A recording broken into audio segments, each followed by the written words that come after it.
Hi there, and welcome again to the Explaining History podcast. Um, Today I want to talk about a book that I've kind of never really gone into. It's a brilliant book. It's got a moving book in many ways.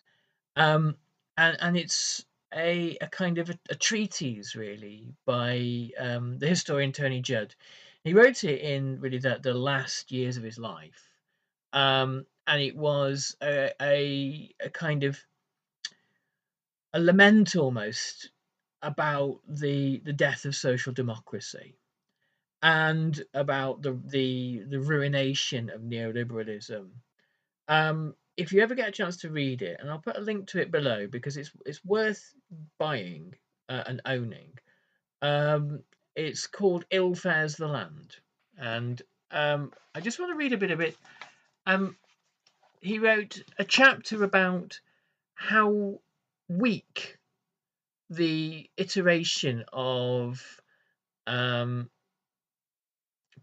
of kind of the political class of the Western world from probably the 90s onwards had been.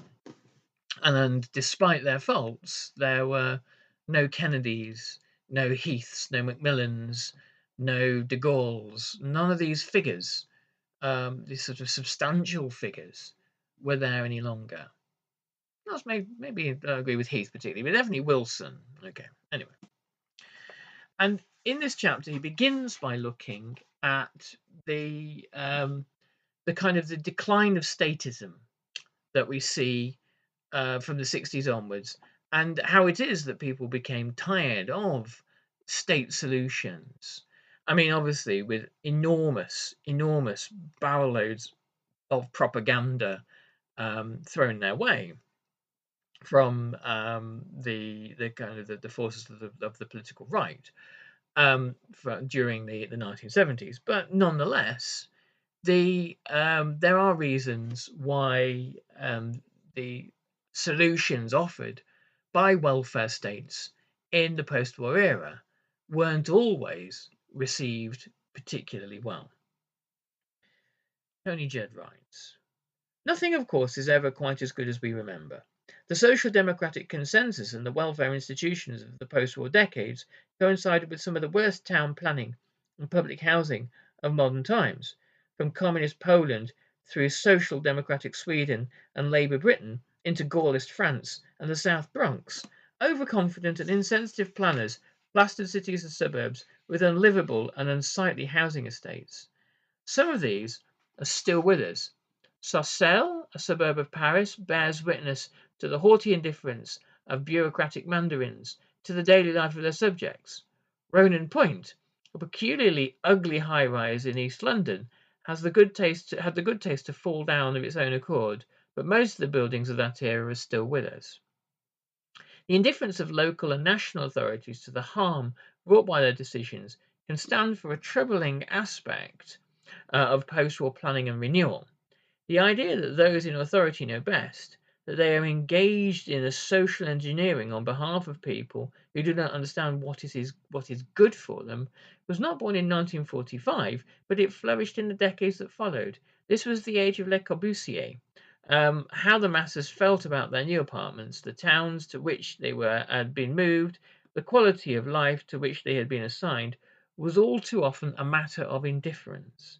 By the late 1960s, the idea that nanny knows best was already starting to produce a backlash. Middle class voluntary organisations began to protest at the wholesale and abusive clearing not just of ugly slums, but also prized buildings and townscapes. The wanton destruction of New York's Pennsylvania Station and London's Euston Station, the elevation of a monstrous office tower at the heart of Paris's ancient Montparnasse quartier. uh, I was there a year or two ago, and I can attest to the monstrousness of the tower at the heart of Montparnasse. It's horrible. The unimaginative redistricting of whole cities. Rather than exercise in socially responsible modernisation on behalf of the community, these began to appear as symptoms of uncontrolled and insensitive power. Even in Sweden, where the Social Democrats' grip on office remained as firm as ever, The relentless uniformity of even the best housing projects, social services, or public health policies began to grate on the younger generation. Had more people known about the eugenicist practices of some Swedish Scandinavian governments in the post-war years, encouraging and even enforcing selective sterilisation for the greater benefit of all, the sense of oppressive dependence upon a panoptic state might have been greater still. In Scotland, where the municipally owned tower blocks of working class Glasgow housed upwards of 90% of the city's population, their air of dilapidation bore witness to the indifference of municipal socialist councils to the condition of their proletarian constituents. All that is all fine and well, but the idea that at the end of the social democratic age that neoliberalism would somehow improve on this and make things better is again something that is for the birds. It was the idea of kind of injecting market forces into things like housing simply created housing artificially created housing booms and led not to the renewal of modernist brutalist kind of concrete landscapes but to mass homelessness. The sense, widespread by the 1970s, that the responsible state was unresponsive to the needs and desires of those for whom it had spoke contributed to a widening social gulf. On the one hand, there stood an older generation of planners and social theorists, heirs to the managerialist confidence of the Edwardians. These men and women remained proud of their achievements. Middle class themselves, they were especially pleased at their success in binding the old elites to the new social order. But the beneficiaries of that order, whether Swedish shopkeepers, Scottish ship workers, or inner city African Americans, or bored French suburbanites, were increasingly resentful of their dependence upon administrators, local councillors, and bureaucratic regulations. Ironically, it was precisely the middle classes who were most contented with their lot, in large measure because they came into contact with the providential state as a source of popular services rather than as a restriction upon their autonomy and initiative. Now, it's long been said here in the UK that one of the biggest beneficiaries of the welfare state was Britain's middle classes. Britain's middle classes were the people who weren't always on the breadline, so things like family allowance could be saved. When there were free provision of free social goods, which was largely designed for the benefit of working class people, but in the spirit of kind of universalism, which was designed to make working class people feel that they weren't being given charity, but they were being given something that was a democratic right to all. Middle class people benefited immeasurably because, again, they're not on the breadline, and so what they save on schooling and education and other socially provided goods, it can be saved and invested in paying down mortgages and that kind of thing. So overall, some of the biggest beneficiaries of welfareism in Britain in the post-war era were the middle classes. Of course, working class people benefited immensely as well, but there is an interesting kind of paradox about the kind of the insularity of working class life, and it's far from anecdotal or simply anecdotal that there were working class people who didn't really want health inspectors and school boards and other kind of busybodies and do bourgeois busybodies prodding into their lives and administering them. Working class people in Britain felt in some ways highly administered by the post-war welfare state. This is not, of course, to lose sight of its huge benefits in terms of housing and literacy and improved health outcomes, lower infant mortality, longer life expectancy, and a whole range of other things. The welfare state transformed living conditions in Britain for the better. By 1975, income inequality in Britain was at the lowest it had historically ever been. What happened in 1976? Well, of course, Dennis Healey and James Callaghan took out the infamous IMF loan, which gave us kind of Thatcherism in its kind of initial form 3 years before Mrs. T came along. At Capella University, learning online doesn't mean learning alone. You'll get support from people who care about your success, like your enrollment specialist who gets to know you and the goals you'd like to achieve. You'll also get a designated academic coach who's with you throughout your entire program. Plus, career coaches are available to help you navigate your professional goals. A different future is closer than you think with Capella University. Learn more at capella.edu. It was a curiosity of the age that the generational split transcended class as well as national experience. The rhetorical expression of youthful revolt was, of course, confined to a tiny minority in the 1960s.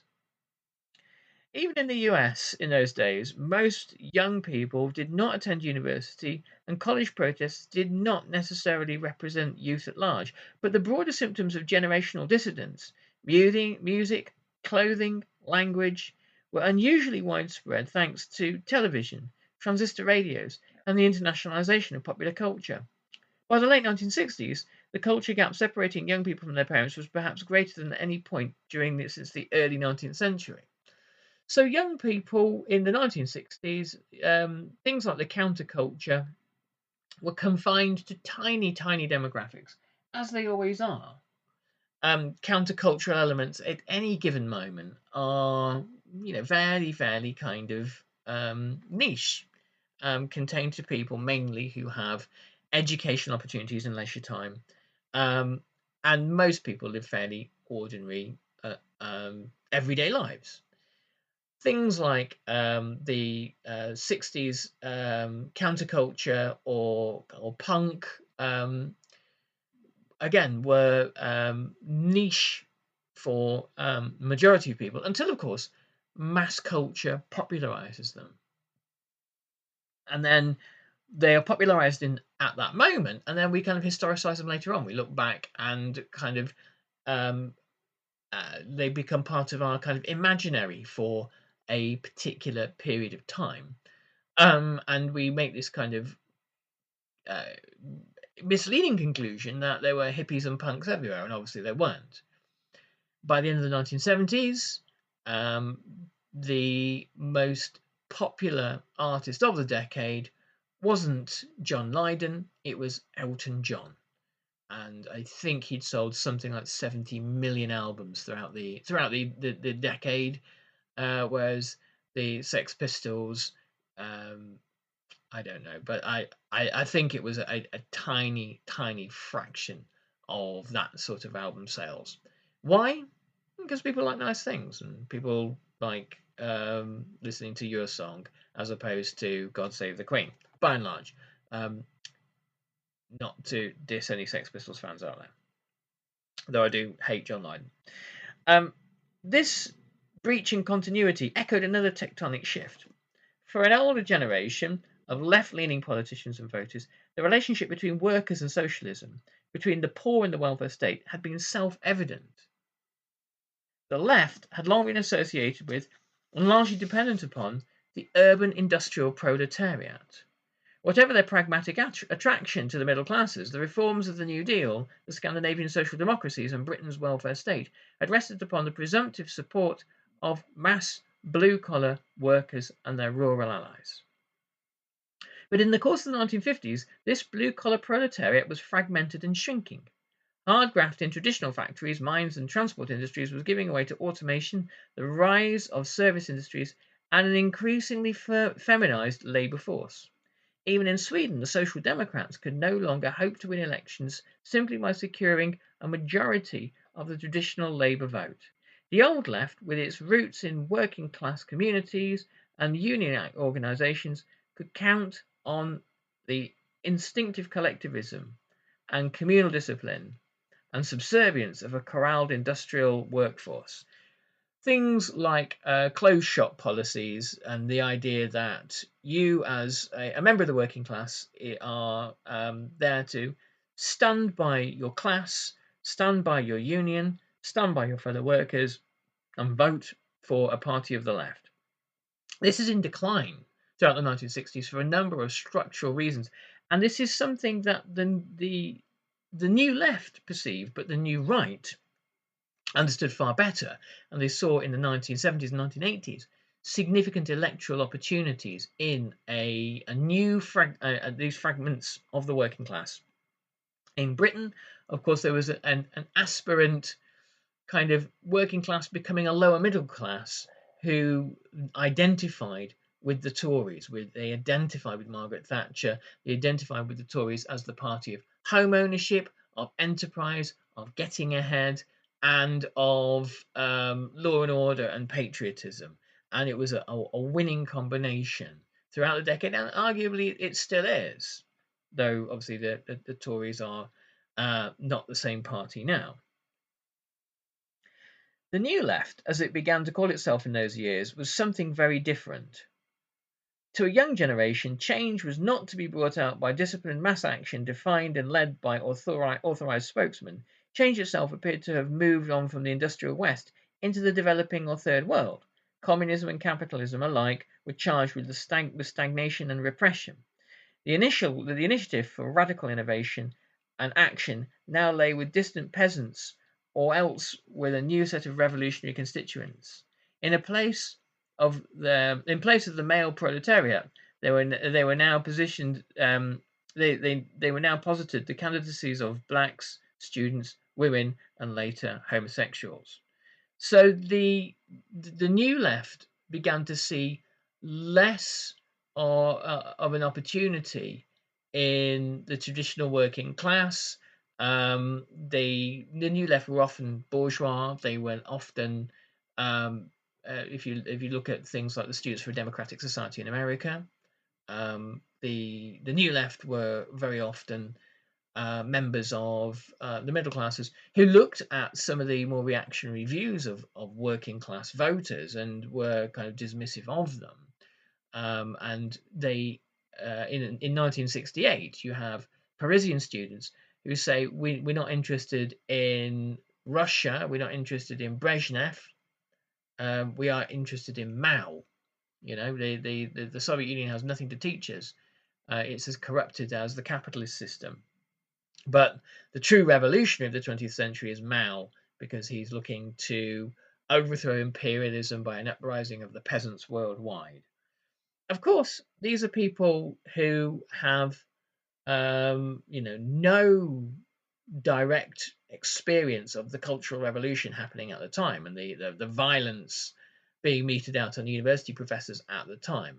But the galvanization of students in China is greatly romanticized, and obviously the left can have no shortage of kind of naive moments. At Capella University, learning online doesn't mean learning alone. You'll get support from people who care about your success, like your enrollment specialist who gets to know you and the goals you'd like to achieve. You'll also get a designated academic coach who's with you throughout your entire program. Plus, career coaches are available to help you navigate your professional goals. A different future is closer than you think with Capella University. Learn more at capella.edu. Above all, the New Left and its overwhelmingly youthful constituency rejected the inherited collectivism of its predecessors. To an earlier generation of reformers, from Washington to Stockholm, it had been self-evident that justice, equal opportunity, or economic security were shared objectives and could be only attained by common action. Whatever the shortcomings of the over-intrusive top-down regulation and control, these were the price of social justice, and the price well worth paying. An organized, mobilized working class, much in the way that a kind of an army is mobilized, can achieve social democratic goals. But here we're getting a left that is becoming far more influenced by kind of postmodern and post-structural ideas around identity, and around kind of deconstruction, and the kind of monolithic political activism becomes increasingly challenged, and sometimes political and social conservatism that goes with it is challenged too. A younger cohort saw things very differently. Social justice no longer preoccupied radicals. What united the 60s generation was not the interest of all, but the needs and the rights of each. Individualism, the assertion of every person's claim to maximize private freedom and the unrestrained liberty to express autonomous desires and have them respected and institutionalized by society at large, became the left-wing watchword of the hour. Doing your own thing, letting it all hang out, making love not war, these were not inherently unappealing goals, but they are of the essence private objectives, not public goods. Unsurprisingly, they led to the widespread assertion that the personal is the political. And in here, ironically, we see one of the seeds of neoliberalism. These were ideas that translated from left to right, and there were people in the 60s and 70s that also transitioned from left to right, and eventually viewed, ironically, the right, and viewed the power of markets and the power of deregulation to be a source of personal freedom. If one no longer chooses to be in a union, for example, one can choose one's own fate at work. If one can focus on on lifestyle and identity questions as opposed to questions of class solidarity. And for people looking to escape the often quite sort of invasive sense of collectivism and community and solidarity, and of placing the collective over the personal, the break with traditional structures of the left was very, very appealing. And it is this kind of individualism born of the 60s, which is kind of also born of rising living standards and opportunities and possibilities, that sees that culture of collectivism across the Western world go into steep decline. And as has been argued by others, in a way, Margaret Thatcher didn't seize power in 1979, in as much as society had moved to a point where it was willing to entertain new models of economic kind of order, in order to kind of reject aspects of collectivism that they didn't like. Anyway, I'll leave you on that thought, and I'll catch you on the next Explaining History podcast. Thanks. All the best. Bye-bye.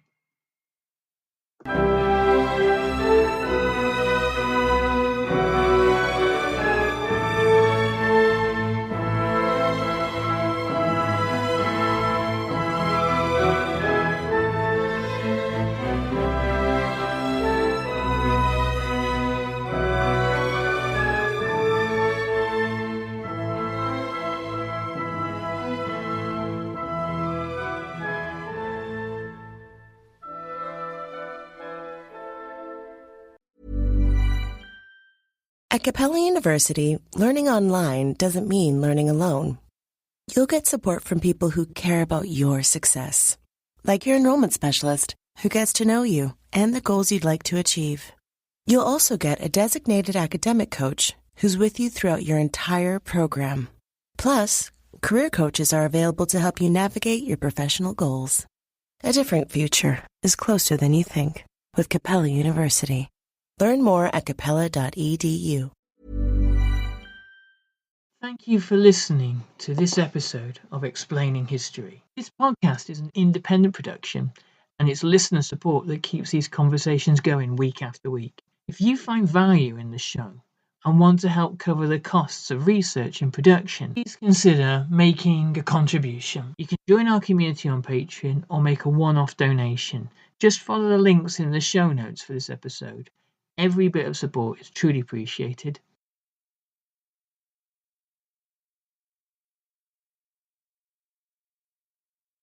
Thanks again for listening.